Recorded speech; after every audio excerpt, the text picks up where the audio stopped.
امام مہدی کا انتقال حضرت عیسیٰ علیہ الصلوۃ والسلام سے پہلے ہوگا، کیونکہ ترتیب یہ ہے کہ امام مہدی ظاہر ہوں گے، آپ مقابلہ کریں گے دشمنوں سے، کفار سے، اور اس مقابلے کے دوران یہ ہوگا کہ دجال ظاہر ہوگا۔ جب دجال ظاہر ہوگا تو امام مہدی اپنے لشکر کے ساتھ اس کا مقابلہ نہیں کر پائیں گے، کیونکہ دجال کے پاس جو کرتب اور جو کرشمے ہوں گے وہ کچھ اور ہی نوعیت کے ہیں، پھر وہ اللہ تعالیٰ کے ایک نظام کا بطور خاص وہ حصہ ہوں گے تو وہ نوعیت کچھ اور ہوگی۔ اب ہوگا یہ کہ اس وقت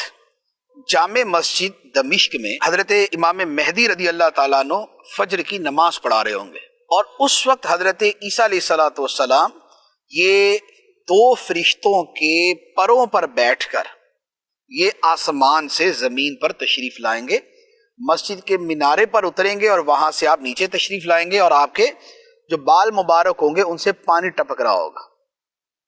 اور آپ جب آئیں گے تو اب آ کے جب آپ نیچے تشریف لائیں گے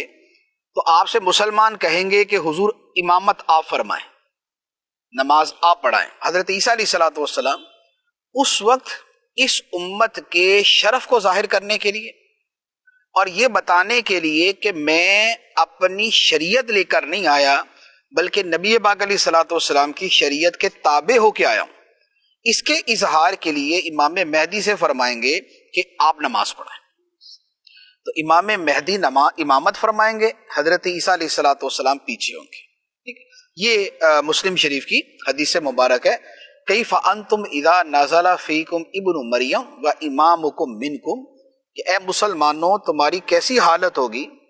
کہ ابن مریم تمہارے درمیان ہوں گے لیکن امام تمہارا ہوگا۔ تو امام مہدی ہوں گے۔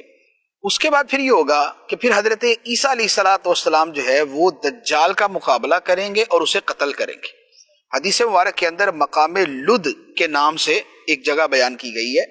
تو وہاں پر آپ اسے نیزہ ماریں گے اور وہ قتل ہو جائے گا۔ اس کے بعد امام مہدی کا انتقال ہو جائے گا اور حضرت عیسیٰ علیہ الصلوۃ والسلام جو ہے وہ آپ امور سلطنت سنبھالیں گے اور مسلمانوں کے امور لے کر چلیں گے۔